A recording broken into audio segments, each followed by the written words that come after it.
Salutations, dear audience. Prepare to be inspired and empowered as we delve into the realm of business success and elevate your business. I'm Ed Jarecki, your host for today's enlightening episode. Thank you for being a part of this enriching experience. Our show is dedicated to enlightening and equipping business owners, professionals, and aspiring entrepreneurs like you with essential knowledge and insights from experts who've achieved success in their life and business. Today's guest exemplifies this mission. So make yourself comfortable, grab some coffee, and let's extend a hearty greeting to our incredible guest today, Dr. Victoria Grinman. Dr. Grinman is a founder of Growing Kind Minds and a passionate educator at Boston College and Adelphi University, specializing in trauma, post-traumatic growth, and resilience. Victoria's innovative approach integrates various therapeutic modalities to support individuals and communities.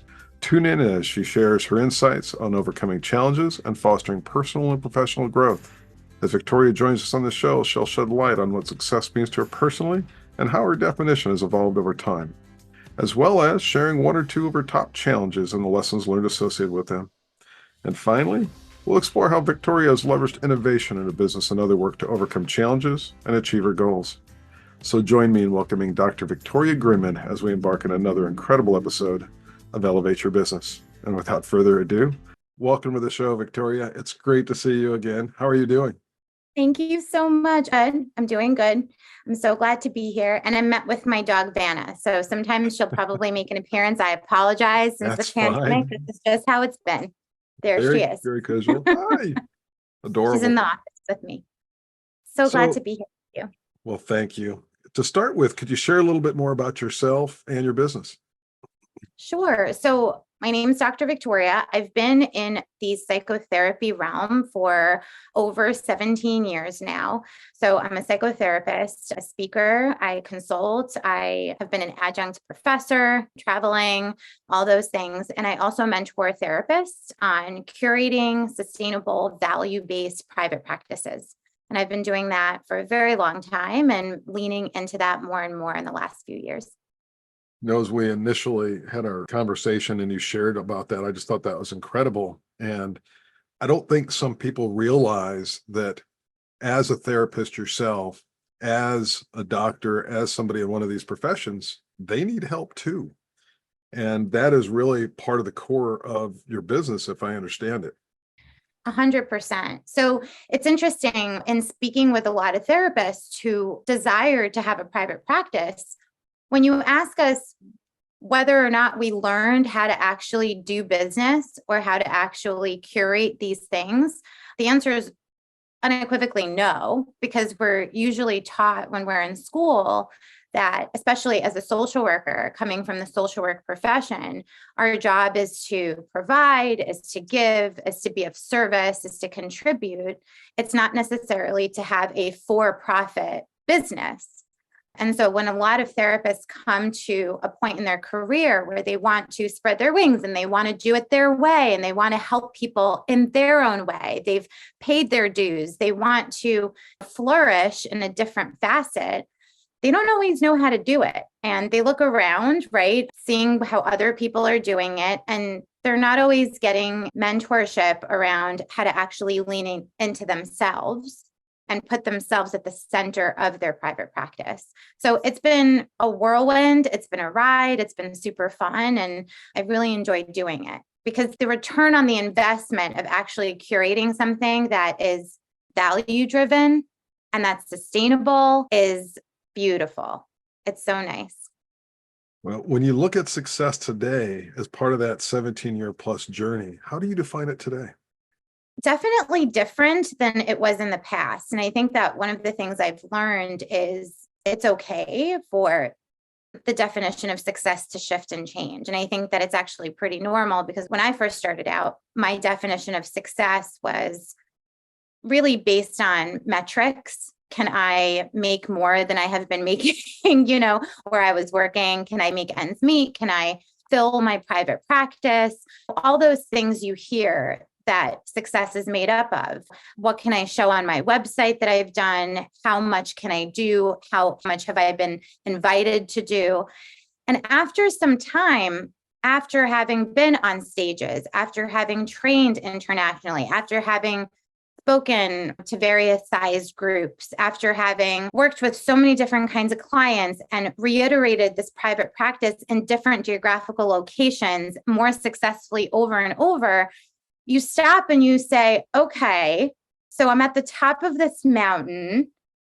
And then you realize, okay, so now I'm at the bottom of another mountain. And what is that mountain? And for me, success has now become about ease and flow. Like, if we measured success by the amount of ease and flow we have in our life, would we say that we're successful? And I try to lean into that as much as I can, because I find that when I'm not in ease and flow, it's usually because I'm not aligned with what's happening. Like, my actions and my strategy is towards some goal that isn't in alignment with who I am, with where my life is, with where I want it to go personally as well as professionally. So I'm doing less, to be honest with you. I'm very busy. Days filled. This is my baby. I'm pretty married to it as well. But it feels less heavy because I do the groundwork to clarify things for myself before taking these aligned actions. And I think the way I define success now is, how much ease do I have in my life in doing these things? Were there things that you took out of your daily schedule, your life, to help get to this ease and flow period, this ease and flow capability? Many things. I think that one of the biggest tools has been delegation and understanding and accepting who I am and who I'm not, who I want to be and who I don't want to be. You know, there are facets of business that don't belong in my hands. I can do it.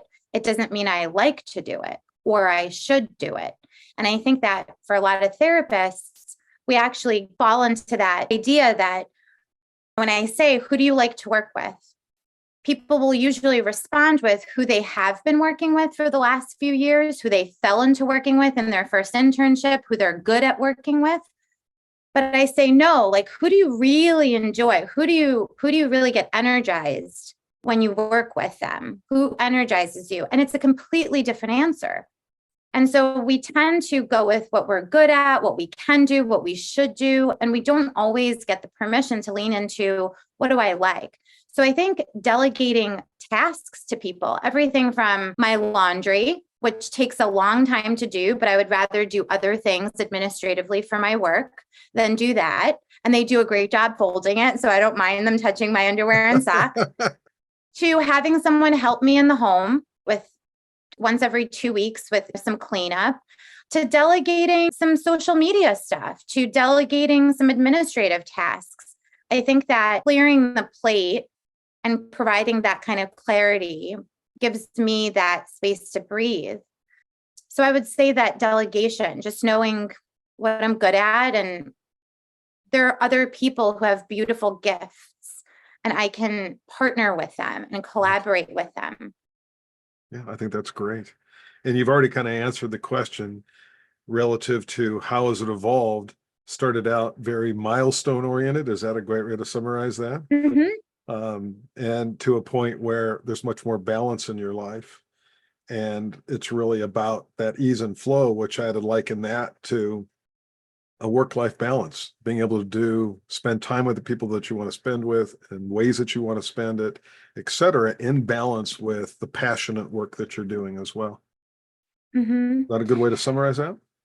It is. And I'll also say, just recognizing that change and evolvement is part of the process. Sometimes we create a private practice and we say, okay, website done. Okay, office location done. Okay, got my professional phone number, got my contacts, got my referrals. Okay, I'm done.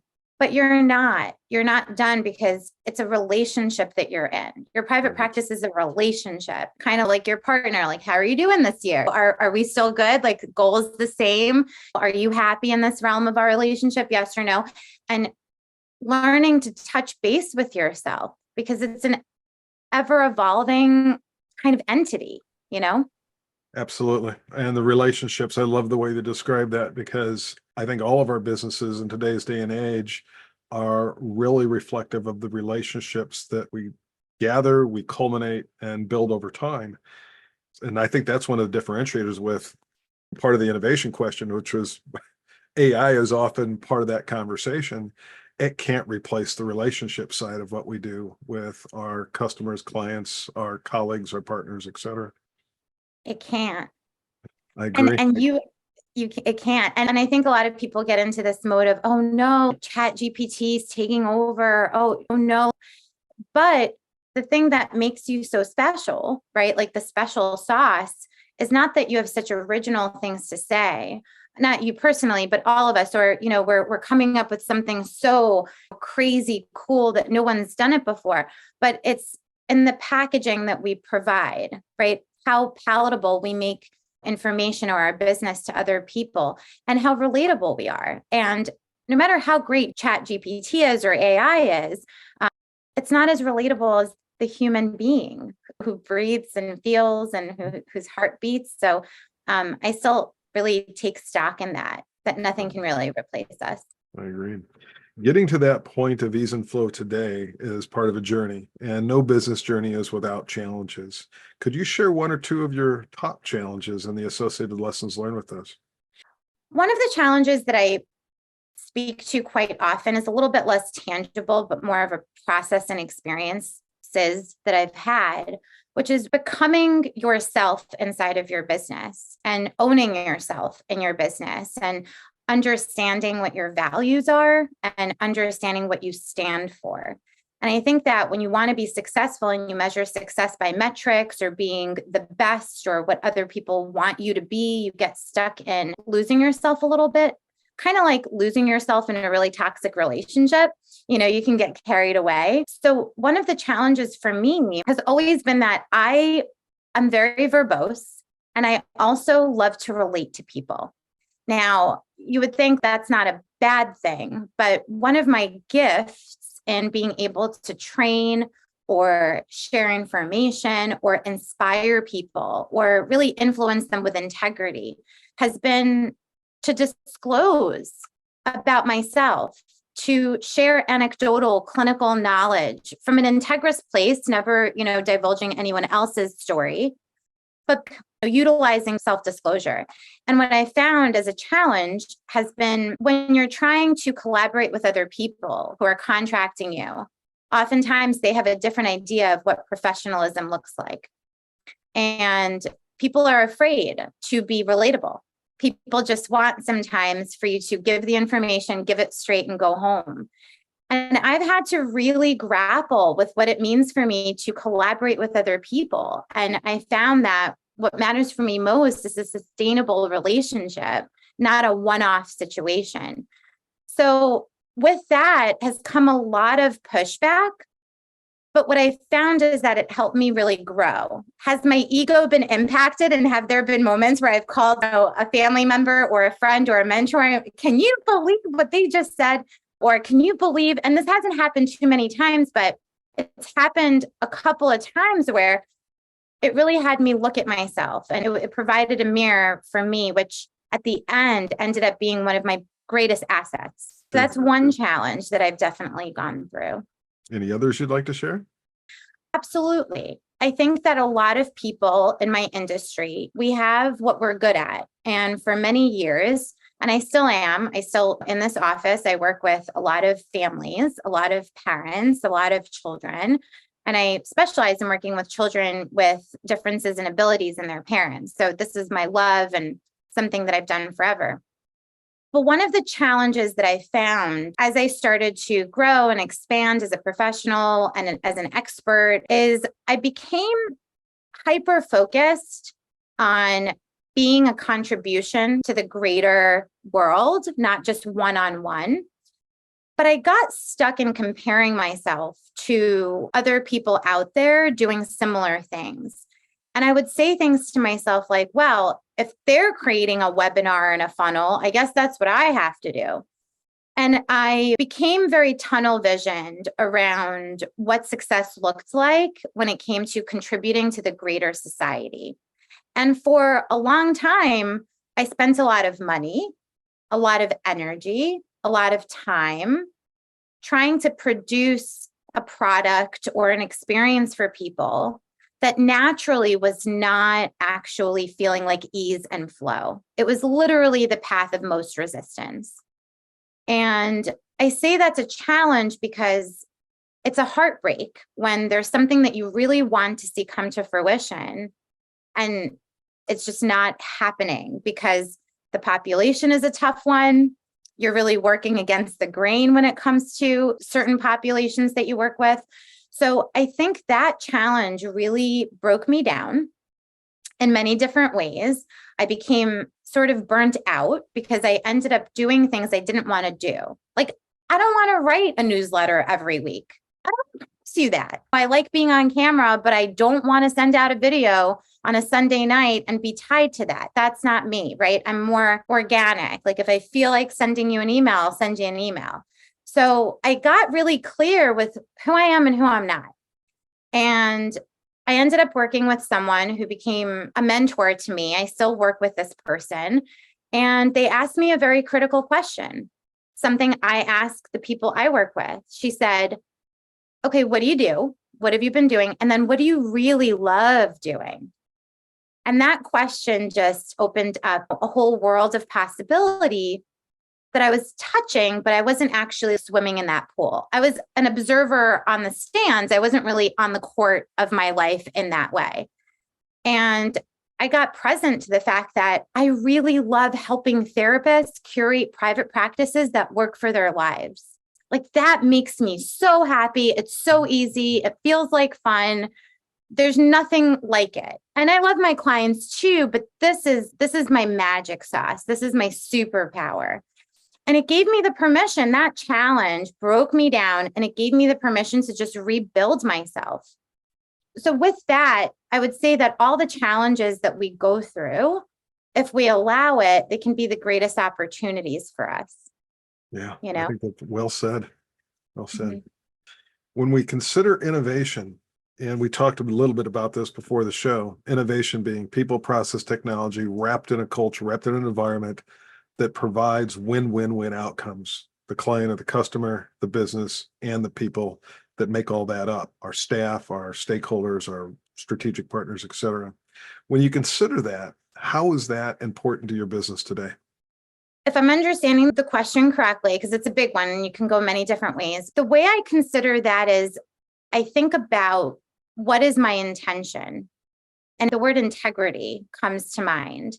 So I think about win-win situations in the sense that we have to have these anchors or touchstones. And I think it's different for everybody. For me, an anchor and a touchstone that I come back to when it comes to innovating is what's my intention here? Where I'll ask myself, where is this coming from? Is it, do I want to do this thing or reach out to this person or follow up out of a place of anxiety because I don't think that I'm going to make it this month, or I'm going to lose the opportunity, or if I cancel because I'm sick, I'm not going to be able to do it. So let me do it sick rather than take care of myself? Or am I coming from abundance and truly trusting that what's meant for me is not going to miss me? You know what I mean? I'm not going to miss it. So for me, innovation is really about starting with yourself and then creating and doing things from a place of true intentionality and value-based work, right? So today I was speaking with a mentee and she was launching her new website and really happy about it and feeling confident because now her external matches her internal and she feels proud. And she said, okay, I want to strategize. I want to strategize. So I said, okay, well, what are we strategizing to? She goes, well, what do you mean? And then she tells me all the things she doesn't want to do anymore and all the things she doesn't want it to look like. Because our present, she wants to innovate, but what she's looking at is her present circumstance, which is not what she wants, and it's what's in her face. And that's oftentimes, where we start to innovate from, is what we don't want. But the question to ask her, which I did, was, well, what does it look like though? What does it feel like? What does it look like? Like, how do you describe it? What do you want? And That's a harder question to answer. We still didn't get to the answer of that. But once you answer that, that's a place of true beginning to innovate. It's a true beginning because then it's coming from authenticity. Ideas just start to flow. You have aligned actions in front of you. Things just become a little bit easier and less heavy. So for me, that's what innovation is about, is just being present with yourself, which takes a lot of work. Yeah. And based on what you just said, there's a couple of thoughts that came to mind. One is incredible innovation on your part in moving to that place where you are helping your fellow colleagues out there by coaching and mentoring them through their journeys. And that was something that kind of aligned with you. And that was kind of an innovative approach. There's not a lot of you out there that are helping, if I recall from our earlier conversations. And then the second thing was breaking down the walls of the box as part of, if you're going to be innovative, you can't stay inside the box, and defining what you don't like, et cetera, and starting there, probably not the wisest place. To your point, what's that North Star? Define that North Star, and then figure out how to get there, and then consider those filters on what I want to do and what I don't want to do. And at times, it may be a temporary thing that I've got to take these things on because this is where I'm at within this journey. But at some point, I'm going to outsource that. I'm going to find a strategic partner for this. So the innovation behind that is start with a clearly defined North Star and don't let the barriers of the preconceived thoughts as to what your filters are get in your way of figuring that first piece out. Is that a way to say that? I love that. It's a beautiful way to say that. And sometimes our own fears and our own limitations oftentimes get in the way, and we start to do things that are not so innovative. And I just want to share that too, where I've had people say to me, actually just 2 weeks ago in my last group mentorship meeting, should I pay thousands of dollars to have someone on my talk show? Do you think that I should pay this influencer? Now, I'm not saying that influencers shouldn't be taking money. That's a whole other thing. But you have to ask yourself, do you need to pay someone to be seen, heard, and understood? Is that where you're at? Are you selling something on such a scale where now you're opting into and using that as investment, right? Or is this coming from a place of, is there any other way to do it? And so sometimes we fall back on these less innovative approaches that we think are going to give us the return on our investment, but oftentimes they end up flopping because they're not sustainable and they're not based in true, authentic, aligned action for yourself or for the people you're trying to support. So I think it's a lot of self-work, right? Like you said, having that North Star, knowing and doing the work to know where that is. And oftentimes, lastly, that work is on the back end. People do not see you doing that work. Going to therapy, doing a mentorship call, journaling about it, meditating on it, manifest, going for walks, talking it out with friends. Those are all things that don't seem so sexy. Like they're not out there. You're not putting down a dollar bill and getting a service. This is inner work. That's why not a lot of people do it. I don't see all the therapists in the world. I just see the ones that find me and align with what we're doing. So I think the people that do it are very special, because they're the ones that are really hitting all the sweet spots for others out there in the world. They're relating to them. They're really providing what I think is needed, which is connection. Right. Agreed. Any thoughts relative to where innovation is going to take you and your business into the future? Yeah, I'm hoping create more thought and more awareness around placing you inside of what you're doing, as opposed to having it be so divorced from it. I know that there's a place for tabula rasa, right? Like the clear blank slate in the therapeutic world. But I think that if we want to have people, if we want to have helpers in the world that are not burned out, that are efficient, that are vibrant, that understand themselves, we have to create the space to do that. So my hope is to reach a broader audience. And I'm not sure what that's about. Maybe a podcast, maybe collaborating with more people. I'm really, just like my dog does, I'm going by my nose. I'm really taking it by my nose and enjoying the journey. That's outstanding. Final takeaway. if you had one thing that you would offer our audience as a must consider for their journey through entrepreneurship and business ownership, what would that be? I would say only, and I can explain it, but create for yourself. Like, do whatever it is that you want to do, whether it's a group or a program or put out a product or do a training or create something. Ask yourself, what would I want? Would I go to that? Do it for you. Do what you would want to go to.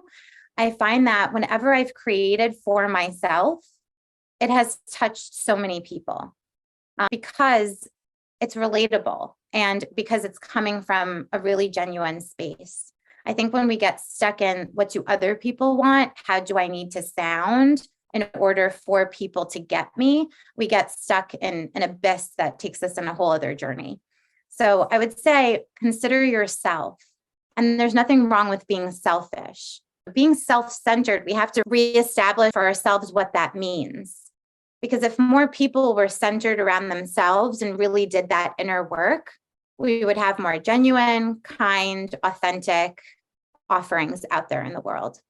So passion is a major component of business success. Follow those passions, follow in alignment with your North Star, and then surround yourself with people that are going to help you get there successfully. For sure. Awesome. People like you. Any final thoughts? Just really, really grateful to be here with you and to be able to talk about this. I think that with everything that's going on around us in the world and life, to have a little space to really focus on the things that matter to us personally in our businesses and to have these one-on-one conversations are just so invaluable. Well, So I appreciate that very much. And it has been my pleasure to have you on the show today. Thank you. I want to thank you all for joining us today. And once again, a special thank you to our incredible guest, Dr. Victoria Grinman, for sharing her insights, experiences, and success tactics with us. We hope the conversation has left you inspired and motivated to embrace the challenges of entrepreneurship with vigor, innovation, and adaptability. Remember, success comes in many forms, and it's essential to define it for yourself. Take the lessons shared by Victoria to heart as you navigate your own entrepreneurial journey. Embrace change, seek out opportunities for growth, and always be willing to adapt to the ever-evolving landscape of business. Thank you once again to our incredible guest, Dr. Victoria Grinman, and thank you all for tuning in. We look forward to seeing you next time as we continue exploring the stories behind incredible entrepreneurs. Stay resilient and stay innovative, everyone. Have a wonderful day.